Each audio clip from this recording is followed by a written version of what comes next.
Today's daf is daf samachtet. Today's shiur is dedicated l'refuah shlema of Netanel Ilan ben Shena Tzipora. Should have a speedy recovery from his surgery. Okay, we ended with mumbas. If you remember yesterday, first of all, yesterday was really interesting in terms of just the background of all this. Today we're going to have a whole rethinking of what the concept of shogeg is. Okay, until now we thought that shogeg means either you forget it was Shabbat and you remembered it was Shabbat but you forgot that melachot were forbidden, or you forget that it was Shabbat, or you forget that today is Shabbat, right? That kind of thing where you really just didn't know what was happening, and that's shogeg. We saw Mumbaz's approach yesterday, which is that you really, if you didn't know anything about Shabbat, like a ger she'nitkayer ben anochlim, or you have a tinok she'nishba. By the way, I want to clarify. I saw a bunch of people in different points yesterday writing in different places, also on all different places. I wanted to correct the way people write tinok she'nishba. Nishba is not swore with an ayin. Nishba was taken into captivity with a hay, just to correct people who might think otherwise, just so you get the terminology correct. Nishba means, right, was taken into captivity. So Mumbaz has this approach that we're going to limit how much we allow people to bring this korban chatat. Now, it's always very tricky when you have something that has two elements to it. You have this korban chatat, which on the one hand is an obligation. You have to do it. So it sounds like, you have to do something. On the other hand, it's also a privilege because it allows you atonement. So it's kind of like the ir miklat that we talked about yesterday, that on the one hand, it provides you refuge. On the other hand, it also is a punishment to have to go there to live all your life until the Kohen Gadol dies in a refuge city is a bit of a punishment.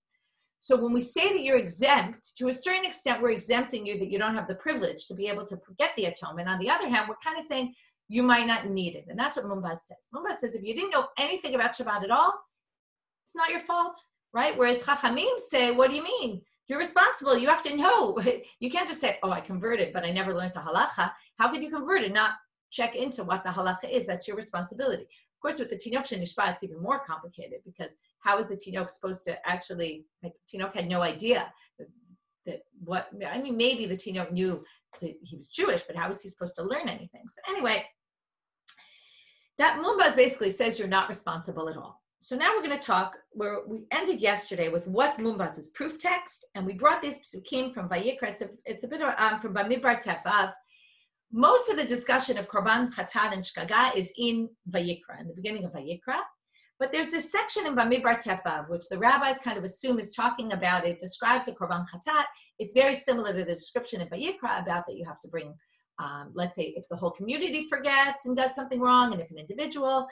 But they assume, and we'll see this in a bit, that the verses there are actually talking about avodah zarah. And those are the psukim that right now Mumbaz is darshaning. It says, I'll just review from yesterday, at the bottom of Samachet Amabet, Torah achat yeh lachem la'oseh b'shkaga, and then it says, right, Torah achat means there's one law for the one who does b'shkaga, and then it says, va'nefesh asher ta'aseh b'yavraman, if you do things on purpose. So he says, oh look, it says there's one law for everyone, and then it starts talking about shogeg, and then it talks about mazid on purpose. So he says that must mean there's one law for both of them, meaning that shogeg lemazid, ma mazid shaytalo yidiyah, af shogeg haytalo yidiyah. Okay, shogeg also there was knowledge from before.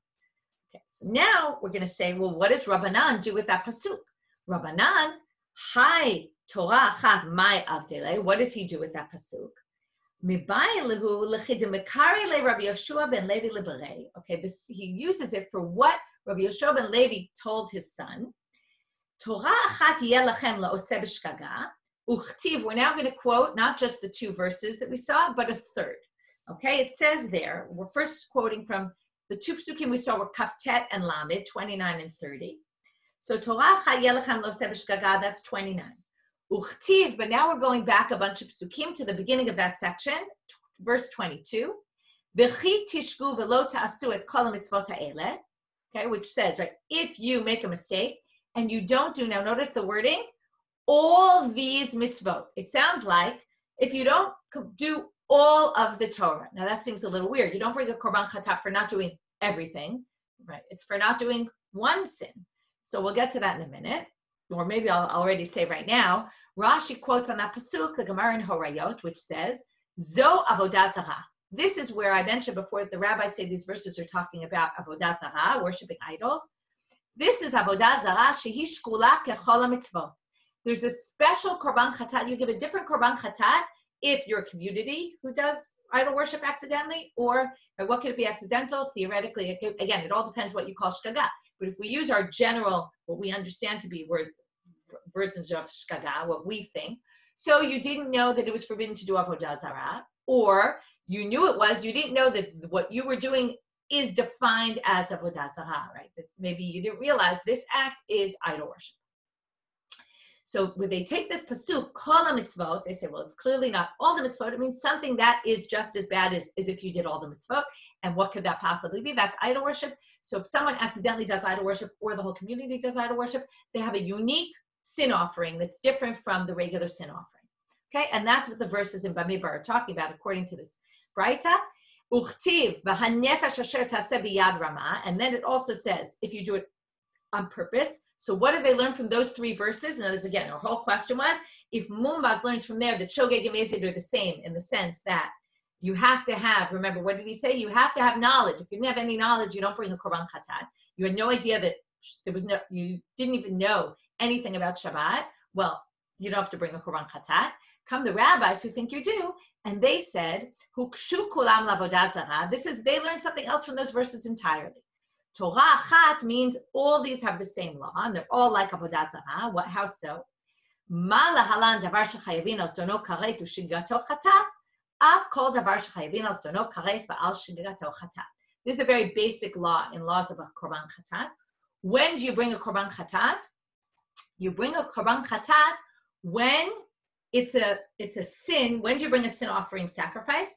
When you did a sin that if you had done it on purpose, you would have had karet, you would have been cut off, right? Which is some punishment by God, and it's a very severe one. If I'm b'mezid, it would be then, and you did it accidentally, then you bring a korban chatat. And they learned that from avodah zarah, because avodah zarah, if you do it on purpose, you get karet. And since these psukim are clearly talking about that, or again, according to the rabbis, that's what they're talking about, and that defines avodah zarah as one of the definitions. We'll apply that to the regular korban chatat is also only if you did it on purpose, you be chayav karet, and therefore you're gonna, if you do it accidentally, you're gonna be chayav chatat, and that's what they do with those verses. And therefore, Torah achat v'yelachem la'oseh b'shgaga means all shgagot are like this, all korbanot chatat are like avodah zarah, meaning those are the criteria. Okay. Now we get to, so that was just what did they do with the verse of Mumbaz. But now we really have to understand Mumbaz better. So if Mumbaz thinks that that's not shgaga, and what did Mumbaz say yesterday that I promised we get back to? He said this very strange thing that Rabbi Akiva kind of tested him and said, oh, you're going to go this far and say this, that you need, if it's going to shogeg is like mezid, well, then you have to have yidiyah bish'at ha'ma'aseh. The time you're doing the act, you have to have knowledge. And Mumbaz said, you're right, you do. So we said, how could you possibly have knowledge if you're shogeg, you forgot? So how could it be that you had knowledge b'shat ma'aseh? Isn't that mezid? So here comes our shgaga Mumbaz, and this is going to break all, you have to, this is a good example of you have to suspend when you're learning Gemara, anything that you assume, any preconceived notions of what shgaga is. Mumbaz has a totally different approach to shgaga. What does he say? Okay, because otherwise you'll say this is crazy. Ela Mumbaz shgaga b'mai, kigon sheshagag b'korban. You were doing this act. You knew it was Shabbat. You knew malachot were forbidden. You knew that that you get karet if you did it. What didn't you know? And in this case, you bring a korban chatat. You didn't know that if you accidentally did this, you'd have to bring a korban chatat. That's what he says shgaga is. Okay? That's a case where you would have shgaga from yidiyat ha'ma'aseh. You knew at the time of the act that what you were doing was wrong. You just didn't know that it was so severe, I guess, that, you know, and it's pretty severe if you have to bring a karet, but you didn't know that if it was accidental, you would have to bring a korban. That's a whole unique approach. And he's, again, Mumbaz is basically limiting. He limits, right, the cases where you would bring a korban chatat, where we're going to call you, he's basically saying shgaga, right? He looks at the person and says, well, even that we're going to call shgaga, right? You would think that would go in the mezid category. You knew it was Shabbat, you knew you were chayav karet, right? And then but you didn't know that you were going to be chayav a korban shkaga. If you did it accidentally, then that's accidental. That's a very strange approach. So now they say, v'Rabbanan shkagat korban lo shma shkaga. So the rabbis, and that's why we hold by the rabbis, so that's why we were all brought up thinking, that's not shkaga, right? Shkaga is you didn't know it was asur, you didn't know it was Shabbat, you didn't know, but not the korban. So then the question is, v'Rabbanan shkaga b'mai. So then what is their shkaga? So we're going to have three approaches here, okay? The first approach is mumbaz. The second approach is chachamim, but chachamim is going to split into two. We're going to have two approaches to what the shkaga is according to chachamim. Okay, so shkaga b'mai. Rabbi Yochanan Amar, kevan sheshagag bekaret, af al pi shezi belav.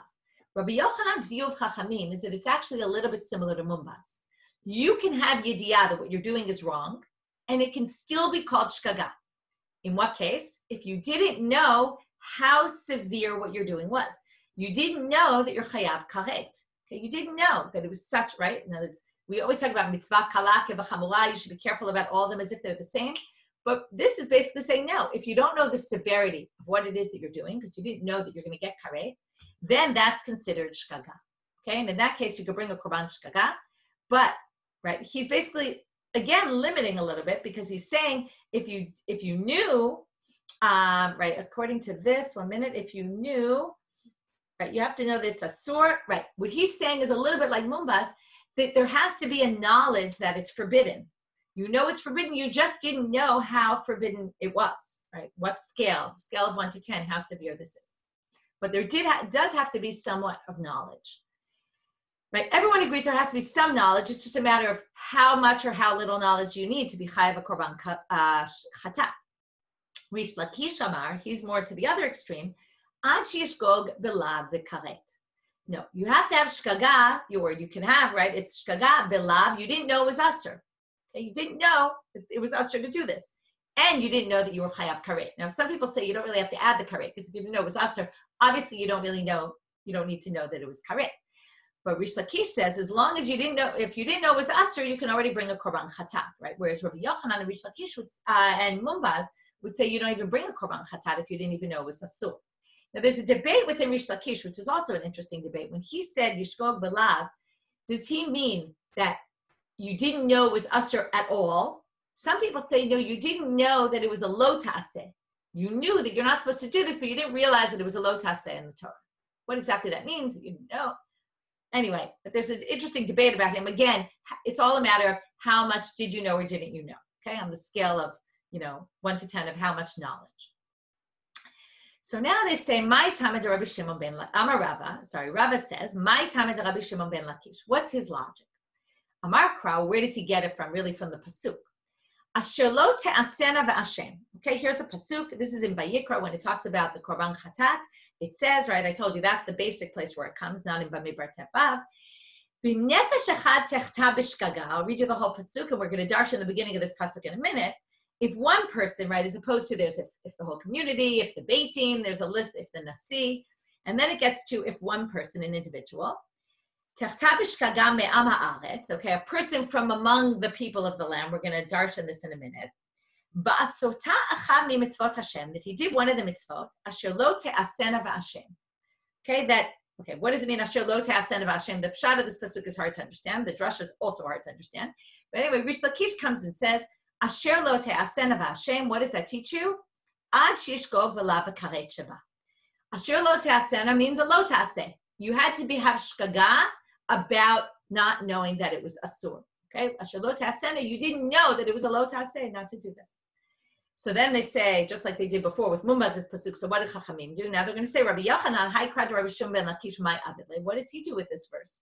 He doesn't understand that it's the lav. He thinks it's just the onesh, not the lo ta'aseh. He needs it for the following breita. This breita is also a little bit strange. It brings up two opinions, which actually seem to be saying the same thing. Either they debate where we get it from. Okay, I'm not going to get into this now, but when we get to it, in much later on, I think it's in Horayot and maybe in Chulin, this comes up. I forget the other sugya, but there's two sugyot where they discuss what's the difference between these two opinions, but it's not our central issue, so we're going to just move on.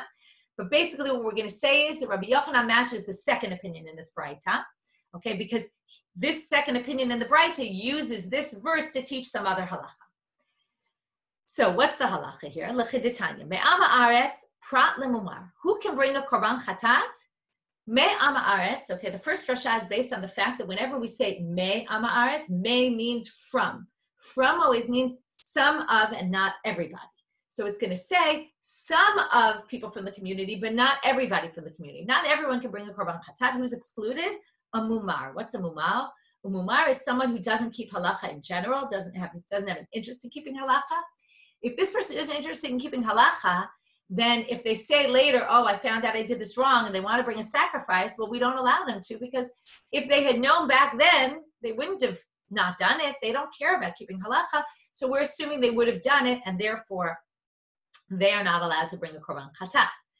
Obviously, it's a debate how you define someone exactly as a mumar and where we would say, but anyway. Rabbi Shimon ben Elazar, maybe this part explains it a little bit better. Omer Mishum Rabbi Shimon, Asher lo te'asena v'ashem. Okay, that's our pasuk. He's going to darshan this to say, Hashav miyidiato mevi korban al shigyato. Lo shav miyidiato eino mevi korban al shigyato. What does it say? It says if you do one of the mitzvot, Asher lo te'asena. I told you the pshat is very hard. What does it mean, Asher lo te'asena? He translates Asher lo te'asena as you wouldn't have done it had you known it was asur. Okay, this is like the mumar. It's only someone who, when he finds out he did it, says, oh, I never would have done that had I known that it was forbidden. Okay? That's hashav miyidiato. So that's what we learn from the pasuk Asher lo te'asena. Okay, so according to Rabbi Yochanan's reading, it means, had I known I would have gotten karet for this, there's no way I would have done it. Okay, and that's how we've used this pasuk. And therefore, he explains the pasuk in a different way than Rish Lakish explained it, who thought that this was teaching you your shogeg belav. You'd have to bring a chatat. He still sticks with his shogeg b'kareh, and he understands this pasuk to teach you the whole halacha of hashav miyadieto. Only someone that you might think, well, obviously, if he's bringing a korban chatat, he obviously is shav miyadieto because he wants to bring a sacrifice. So there's a bit of a question here. Anyone who wants to bring a sacrifice obviously isn't a mumar. A mumar is someone who doesn't care about the law anymore, so why would he be bringing a sacrifice for atonement? But you could say, I was thinking about all those Nevi'im who talk about echtav ashuv, that people just think they could bring sacrifices and erase what they did and move on. So maybe you could say a mumar would do that and doesn't really care about it, but just technically wants to do the korban, although I think it's still a good question. Okay, now we're moving on to a quote from an upcoming Mishnah, one of the most basic Mishnayot of Masechet Shabbat. Tnan avot melachot, the one we've been waiting for so this whole year, these few months. Avot melachot arba'im chasercha. Okay, the Mishnah starts off before they list you the 39 melachot. They tell you how many melachot there are. This is very common in the Mishnah, where the Mishnah gives you numbers to things. But the Gemara likes to say, why is the Mishnah giving us numbers? Even if you might say it's the typical way of the Mishnah to give numbers, still the Mishnah doesn't number everything. They only number some things. So why are they giving us a number? So on this Mishnah, they question, why did they bring this list of numbers? Rabbi Yochanan explained,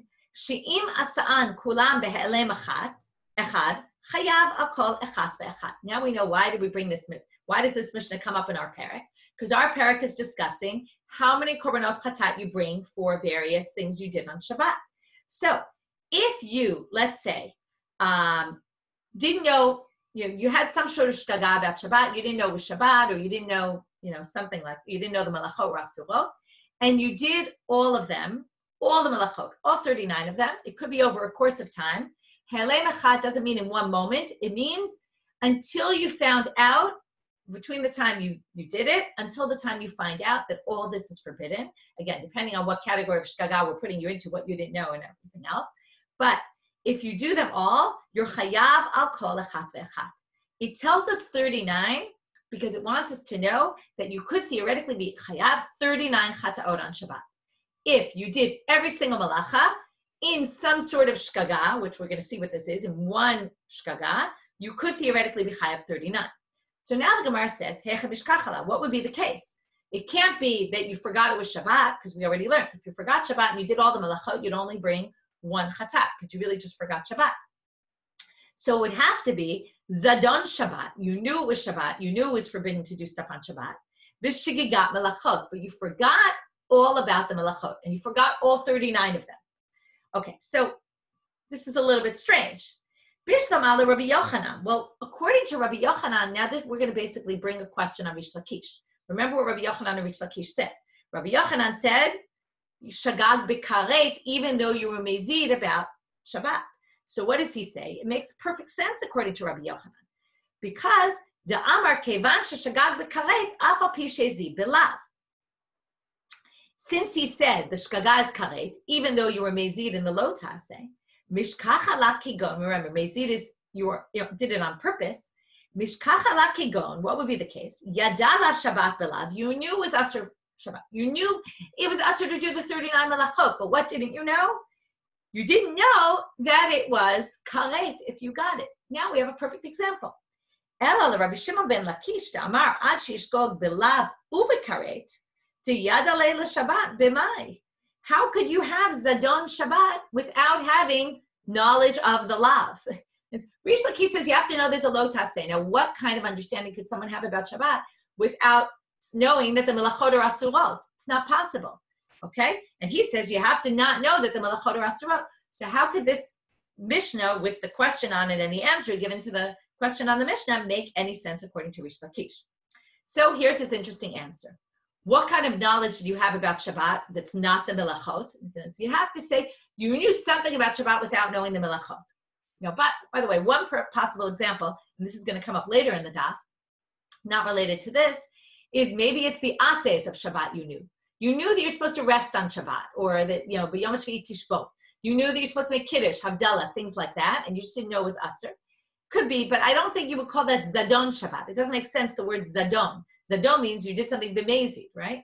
So anyway, the Gemara answers a very strange answer. Diyada b'tchumin va'aliba d'Rabbi Akiva. By the way, tchum is also going to come up later. Okay, what is tchumin? Tchumin means you can't go out of the tchum, out of the surroundings of your city, 2,000 amma outside your city. Now, diyada b'tchumin va'aliba d'Rabbi Akiva. There's a big debate about tchumin. How we view isur tchumin. Is it de'oraita? Is it de'rabbanan? If we say it's de'rabbanan, then clearly that can't be what we're talking about here, because you have to have zadon Shabbat on a de'oraita level. So it must be that we're holding like Rabbi Akiva, that it's isur tchumin. I'm sorry, the isur tchumin is de'oraita. It's forbidden by the Torah. By the way, there's a debate among the commentaries. When he says it's de'oraita, does he mean it's a malacha, actually? It's just you're not chayav. Now, it's different, the tchumin. Even if you say it's de'oraita, you're not chayav karet and all that. It's not as severe as the malachot. So either it's viewed as a malacha, just you're not chayav on it, and the lamed tet ones are the ones that you actually get karet for, or it's not a malacha at all. It's just its own unique category. Okay. So now it's interesting to say, right? It's a little preposterous to think that this is the answer, that you didn't know anything about the lamed tet malacha, but you did know tchumin, right? It's a little bit strange, but let's just assume that that's what you knew. Okay. This is all classic. The Gemara just wants to come up with some sort of answer that Rish Lakish could answer, okay? Because that source is clearly difficult according to him. Because how could you have Yidiyat Shabbat without knowing the law? So they come up with, okay, you knew about Tchumin, you didn't know about the Lamed Tet Melachot. That's the end of that section. Now we're going to bring another Braita, and we're going to say this Braita must be Mumbas, okay? Now the beginning of the Braita is not going to be clear. It's either one of the Shitot. It's a very,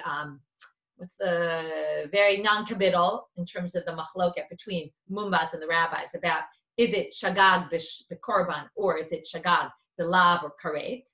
But the last line is going to be like Mumbas, and then basically the Gemara is just going to bring this Braita and say, oh, look, we have a Braita like Mumbas, maybe because nobody really believes in Mumbas' shita, right? It's clearly a bit extreme. They want to show you that there's other Braitot that held like him. Man tana lahadetanu Rabbanan, who's the author of this Braita? Shagag bezer ubezer. Okay, if you were shogeg, you didn't know about Shabbat and you didn't know about melachot, zeru shogeg ha'amor b'Torah. That's shogeg that the Torah was talking about. Again, what does it mean you didn't know? Shagag is very general. It could be shagag in korban, shagag in karet, shagag in lav, right? It's not clear yet. Hezid bezer ubezer. You knew it was Shabbat, you knew it was melachot, and maybe you knew you were chayav korban, or you knew you were chayav, again, you fill in the blank depending on who you are. Zohu mezid ha'amor b'Torah. Shagag b'Shabbat b'hezid b'melachot. What if you were, this is all, by the way, things we've seen. If you didn't know it was Shabbat, but you knew melachot were asurot on Shabbat, you just didn't know today was Shabbat, or, sheshagag b'melachot b'hezid b'Shabbat, you knew it was Shabbat, but you didn't know the melachot were asurot, Oh, and here comes the important line. I know it's forbidden to do planting on Shabbat. But I don't know that if you did it b'shogeg, you'd have to bring a korban. Olo chayav. Okay, so that writes it clearly, kiman kimumbaz. That's mumbaz, because look at that last line. It said exactly mumbaz's approach, that there's shgaga by korban. Okay, now we're going to talk about two other cases where we have shgaga. We talked about Shabbat. Now we're going to bring up two other cases that are a little bit different, because neither of them is going to be a case. What did we say in the beginning of the daf? That shgaga, you bring a korban chatat. If you did it on purpose, there'd be karet. And if you did it accidentally, you would then have to bring a korban chatat. So the category is dono karet. And that makes sense then if you're going to have this machloka, Rabbi Yochanan, Rish Lakish, Rabbi Yochanan says you didn't know the severity. You didn't know it was karet, but you knew it was asur. And Rish Lakish said, no, you didn't know it was asur at all. The question is, what if there's no karet? Will Rabbi Yochanan agree with Rish Lakish? Okay, so what case do you not have karet? Well, there's a case where the Torah explicitly tells you that you bring a korban chatat, even though if you did it on purpose, you wouldn't get karet. What's that? It's called a shvuat bitoy. If I say, I swear I'm not going to eat tomorrow, and then tomorrow I forget and I eat, that's a shvuat bitoy, and I bring a korban chatat on that. Now, if I purposely eat the next day, knowing that I took the shvuat, I'm not chayav karet. Okay, so it's different than the others. It's an exception to the rule. So comes Abaye and he says, we're now 8 lines from the bottom. Amar Abaye, hakol modim b'shvuat bitoy she'ein chayavin alei korban ad sheyishgog balav Shabbat. In this case, everybody agrees the shgaga is associated with the lav.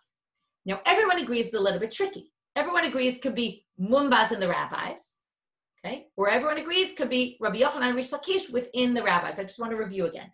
We have mumbaz and the rabbis who debate, and then we have a debate within what the rabbis hold of Rabbi Yochanan and Rish Lakish. Okay, they're not two parallel arguments because one is within one approach. So the question is, when he says hakol modim, does he mean mumbaz and the rabbis? So the Gemara clearly doesn't think that, because why would mumbaz change his mind here? There's still a korban chatat. It would be the same. Mumbaz would say, you didn't know that you're chayav a korban chatat. That seems very clear. So therefore, when he says hakol modim, it must be man Rabbi Yochanan, right? Rish Lakish would obviously say you didn't know the lav, because that's what Rish Lakish says even there. But here we're going to say, since there's no karet, Rabbi Yochanan will say, also you didn't know that it was asur ad sheyishgog balav. He would agree with Rish Lakish. So the Gemara says, so this starts really as a question. Man, Rabbi Yochanan, and as we're assuming, what does he mean hakol modim? Again, those 3 words really mean a lot. It means we know it wasn't mumbaz. It could only be Rabbi Yochanan. If so, though, pshita, it's obvious. If there's no karet, obviously there has to be shogeg in something. Rabbi Yochanan must agree with Rish Lakish in that case that it's shagag belav. So why would you even be telling us this? Because Kika Amar Rabbi Yochanan, Hecha Diika Karet. When he said Shagag b'karet, it would obviously only be in a case where there is karet. But Aval Hacha Deleka Karet lo. But here, since there's no karet, obviously it won't be karet, it'll be lav. So they say no. What might you have thought? It's not Abaye needed to tell us. It wasn't obvious. Why wasn't it obvious? Because Salkadata Hamina, you might have thought, again, this isn't true, but you might have thought this, that Ho'il v'chayav korban chidushu, because some people actually don't even have the words chayav korban, but you could explain it either way. Since this whole idea, I mentioned this in the beginning, a shvuat bitoy is a chidush. Normally, we don't have a korban chatat without karet. So since it's a unique halacha, every time we have something that's a unique halacha, you could just say, oh, well, this has unique criteria to it. So what might you have thought? Okay, so why is it unique? There's no lotas say where you have to bring a korban chatat if you did it accidentally, right? Only if it's karet. The hachamaite, and here you do. Therefore, what might you have thought? Ki shagag bekorban nami lichayev.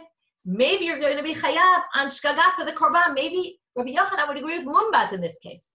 Then what's the shgagah? It's the punishment that you would get. Oh, the only punishment you have is this korban chatat if you did it accidentally. So you might have thought that he agrees with mumbaz, that the shgagah is the korban. Kamash malan, that's why Abaye tells you, no. Hakol modim, Rabbi Yochanan will agree here that the shgagah is about the maaseh, the lav, that you didn't know was asur. Okay, so now they're going to bring a question though. what's the problem here? So the problem is, and this goes back to a whole big sugya in Shavuot that we'll get to. Okay, I say go back, those who learned last time. There's a whole debate in the beginning of Masechet Shavuot about a Shavuot bitoy. It says Shtayin Shehen Arba is the Mishnah. There's really 4 cases. It's Shavuot Lahaba. There's 2 cases of Lahaba. Shavuot She'ochal or Shavuot She'lo-ochal, right? I swear I will eat tomorrow. I swear I won't eat. But there's also L'Sha'avar. There's a debate. Does this apply also on past Shavuot? Okay, one opinion is that it does, which means if I say, I swear I didn't eat, or I swear I did eat yesterday, okay, it doesn't have to be yesterday, I'm just giving an example, you also might have to bring a korban on that. So now they bring a question, Meitive, from the following source. What's a shigat shvuat bitoy in the past? She'im amar yodea ani sheshvua zo asura, aval eini yodea im chayavin alea korban o lo chayav. But you didn't know, right? I didn't know that I was going to bring a korban. Okay, so what does this say? This says very clearly, right, that what you're not knowing, it's korban.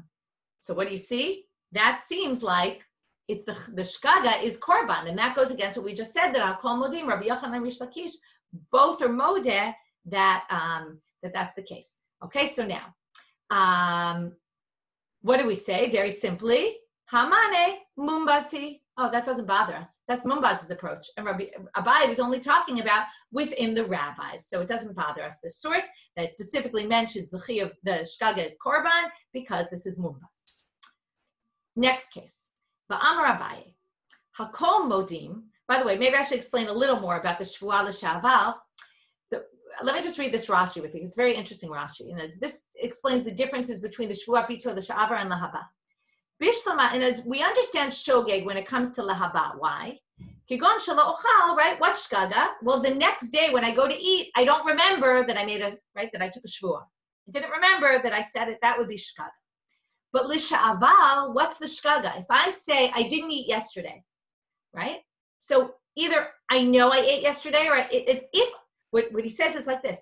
If let's say I swear I didn't eat yesterday. And at the time I swore, I thought that I really didn't eat yesterday. I forgot that I ate. So that's not shkaga, that's onus. So you wouldn't be chayav. So that's why they're saying, what's the shkaga by l'sha'aval? It could only be that I didn't know I was going to be chayav a korban if I said this. Okay? I knew it was aser, I just didn't know I was going to have to bring a korban. Okay, and that's why they say that, but then they say that's mumbas. Okay, I'm going to skip the parentheses because the parentheses are generally, it means don't read this, okay? It doesn't need to be in the text. We're going to move on to the next case. Second case where you're chayav a korban chatat when there's no karet is if a non-kohen, a non-priest, eats the truma, okay? It's forbidden for the non-priest to eat truma, and it says, ish ki yochal kodesh. There's 2 things that happen. One is you're obligated by death in the hands of God. It's not karet, it's less severe. Death by the hands of God.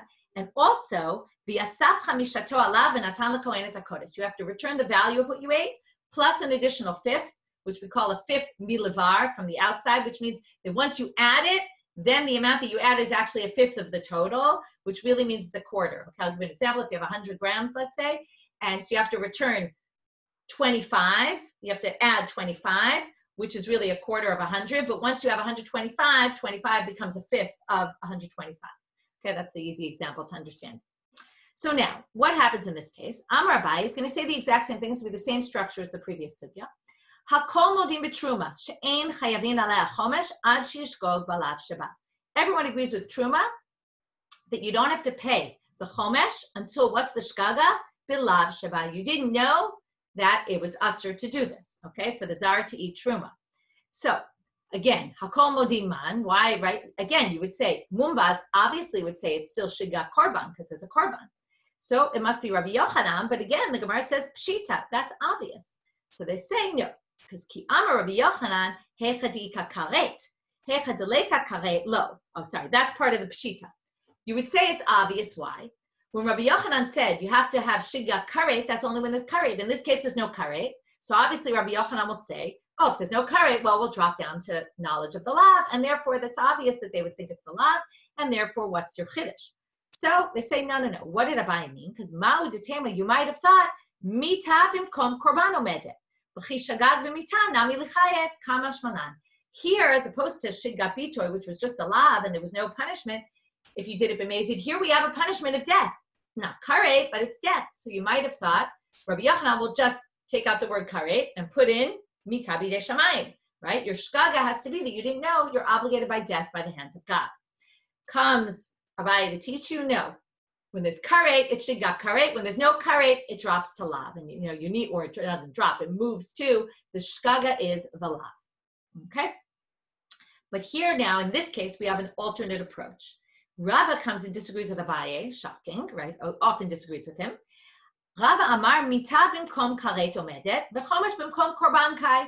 Basically, substitute mita for karet, and Rabbi Yochanan really holds it's shkaga b'mita and not shkaga b'lav.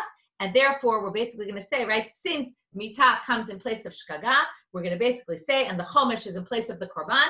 So we're going to basically just substitute those words and say, when it comes to chomesh, Rabbi Yochanan is going to say shigat mita, right, shigat mita, and not instead of shigat karet, and not what Abaye said, which is shigat lav.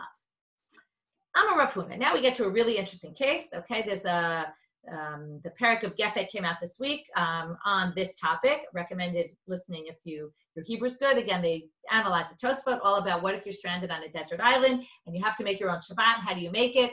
All kinds of issues about, and this is what the sugya is talking about. By the way, there's now a new link. Okay, the website is slowly in development. There's a new link on the homepage in the English where you can look for more about the daf. I forget what it's called now, but beyond the daf. You can click right at the top of the homepage. You can get to extra things about the daf, and right at the top there, where there's like the title, there's a place you can click to get to all the Hebrew materials. So you can get easily from the Hebrew site to the English site. So if you want to listen to Gefet or Daf Michelle Farber, which actually this week they talked about those are the two main features, plus there's other articles that come up there. Yesterday, Tanya Regev wrote an article about Tinok Shenishba, and there's all different materials there, worthwhile looking there, and you can now easily get there from the homepage of the English site.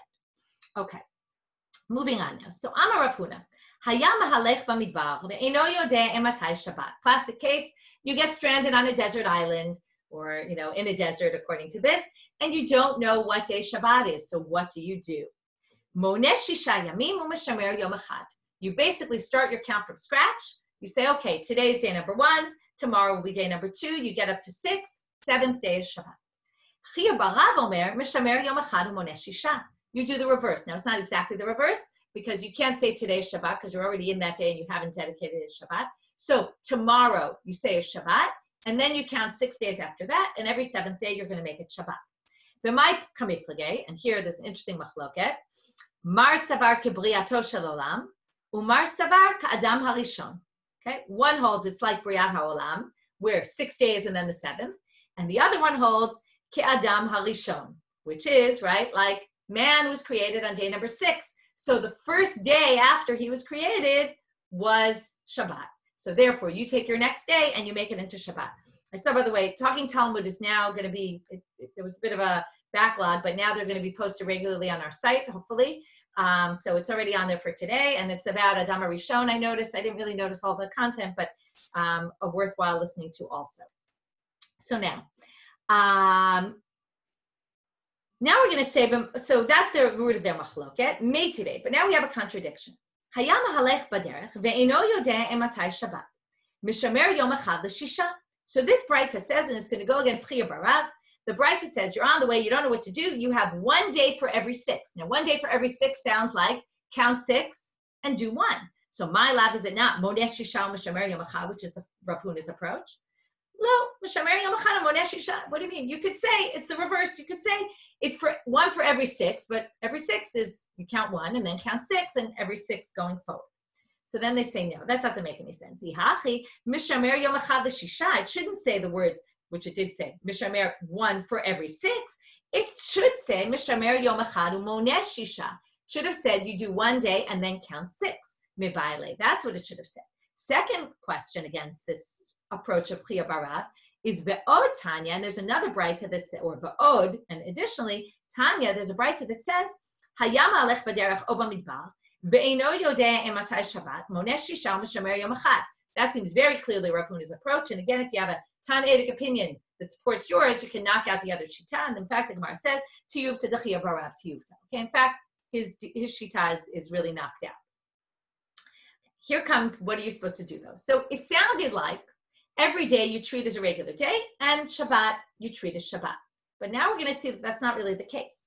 Amar Rava, what's the problem? The problem is every day is maybe Shabbat. You've determined arbitrarily that that's Shabbat, but maybe every day is Shabbat. How could you be doing work on Shabbat?